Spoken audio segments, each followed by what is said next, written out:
Let's try to solve for the linear transformation of an R2 vector 0, 1, and 2, 0 using the concept already given here for a linear transformation of 1, 1 being 2, 3 and 2, negative 1 being 1 and 0. To do this, we are going to first express these two different vectors as a linear combination of these two vectors. And then later on, we are going to look for an appropriate value for a and b coefficients, as we are going to use them as scalar in order for us to solve for the linear transformation. As mentioned, we are going to come up with this form. So let's start with solving the linear transformation of 0 and negative 1.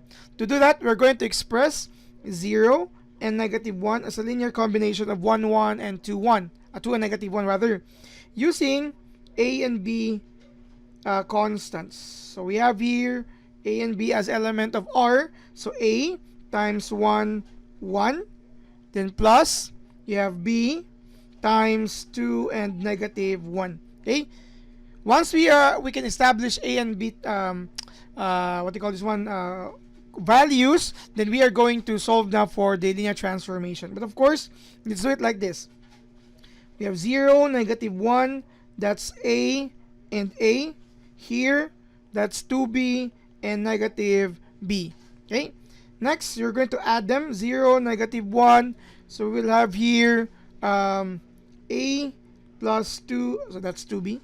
A plus 2b and a minus b. That would mean when we equate these two different vectors now, we'll have here a plus 2b equals 0 and a minus b equal to negative 1. Okay? After this, we are now going to solve for the values of a and b. Of course, you could apply different methods here. One of which is, of course, the idea of a matrix in solving or coming up with a reduced row echelon form or row echelon form. Just for the purpose of this, let me just use elimination method, which is familiar for most of us, by multiplying this by negative integer or negative 1. This is a plus 2b equal to 0. We have here negative a plus b equals positive 1.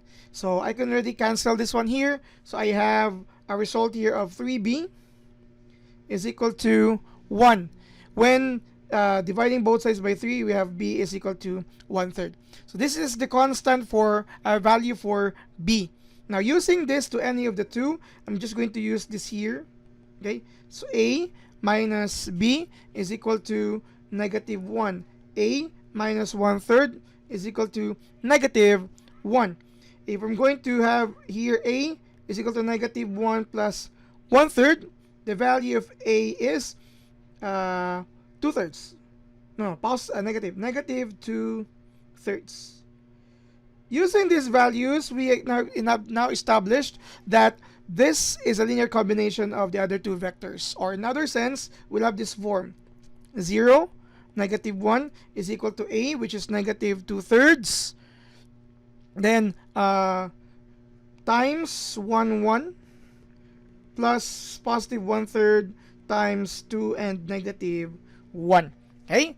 So if you're not sure with that, you can always check.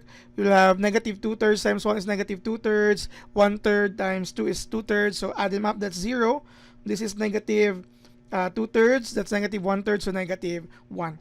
From here, okay, we are now going to solve for the linear transformation. Okay? So we'll have to come up with this is what we are looking for. Linear transformation of 0 and 1, right? Is equal to, we're going to also take the linear transformation of this entire expression. 2/3, 1, 1, plus 1/3, 2 and negative 1. Okay? Then from that, we are going to apply here the concept of linear transformation as such, like the first condition of having a linear transformation, that the linear transformation of the sum is equal to the sum of its linear transformation. So we'll have here 0, negative 1 is equal to linear transformation of 2/3, 1 and 1 plus. Okay? So it's just the same as linear transformation of 1/3, 2, and negative 1. And of course, aside from that, the second condition is if you have this constant here, you can take it out. That's the second condition of linear transformation. So we have 0, negative 1 is equal to negative 2/3 t of 1 and 1, then plus positive 1/3 t of 2 and negative 1. Why do we come up with this expression? The reason for that is we already have the representative vectors of this. The linear transformation of 1, 1 is 2, 3. The linear transformation of 2, negative 1 is 1 and 0. So continuing here, negative 1. So you have negative 2/3 of 2 and 3, right? Then plus 1/3. The linear transformation of 2 and negative 1 is 1 and 0. Let me use some spaces here. So negative 2/3 times positive 2, we have negative 4/3. The negative 2/3 times 3 is negative 2. Plus on the other side, that's 1/3 and 0. If we're going to add them up, you will have this final answer as your result. Negative 4/3 plus 1/3 is negative 3/3 is negative 1. You have here negative 2.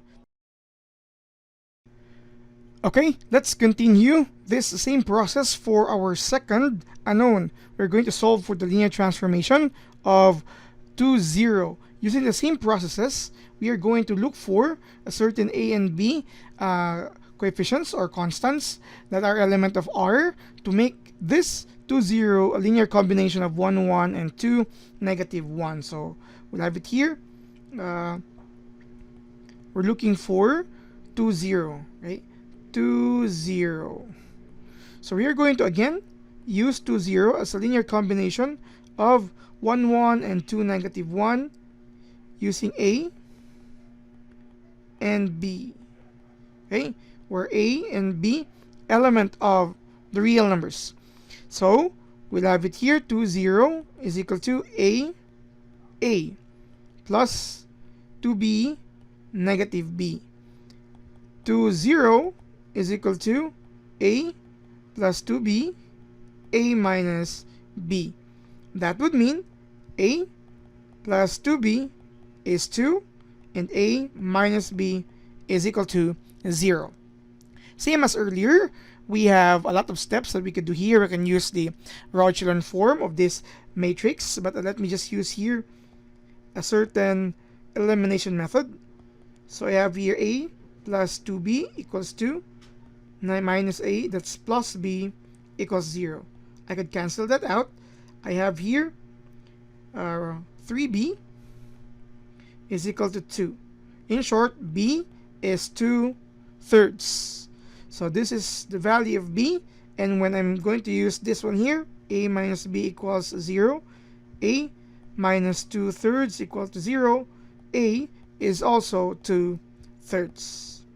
These are the values of A and B coefficients such that 2, 0 is a linear combination of 1, 1 and 2, negative 1. In short, we have it here. 2, 0 is equal to, our A is 2/3, 1, 1 plus 2/3, 2, negative 1. Of course, if you're not convinced with that, you could always try to check. 2/3 times 3 is 2/3. I mean 2/3 times 1 is 2/3. 2/3 times 2 is 4/3. 2/3, 4/3, that's 6/3. That's 2. 2/3 times 1 is 2/3 positive. 2/3 times negative 1 is negative 2/3. That's why we have here 2 and 0. But since we're looking for this, we are going to multiply both sides by t for linear transformation. Plus 2/3, 2 and negative 1. Okay. Of course, applying the same concepts that the linear transformation of a sum is equal to the sum of a linear transformation, we have this. We'll have t 2/3, 1 and 1 plus t of 2/3, 2 and negative 1. And of course, we can take out the constants. That's the second condition of a linear transformation. 2/3 t of 1, 1 plus 2/3 t of 2 and negative 1. The linear transformation of 1, 1 is 2, 3 and 1, 0 for 2 and negative 1. So we'll have it here 2, 0, 2/3, again, we'll have 2, 3, and 1, 0. This is 2, 3, and then 2/3, 1, and then 0. So we have here the product 4/3, that's 2, plus 2/3 and 0. So we have here 6/3 or 2, right? 6/3, and we have here 2. This would mean that this is the result for the linear transformation of the same process for 2, 0. So we are done with this 2.